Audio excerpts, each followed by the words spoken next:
സുബഹി നേരം വീശും കാറ്റിൽ സുഗന്ധമായവൾ തഴുകും എന്നെ.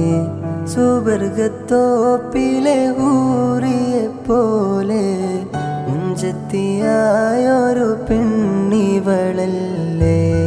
സുബഹി നേരം വീശും കാറ്റിൽ സുഗന്ധമായവൾ തഴുകും എന്നെ. സുവർഗത്തോപ്പിലെ ഊറിയെ പോലെ മുഞ്ചത്തിയായൊരു പെണ്ണിവളല്ലേ.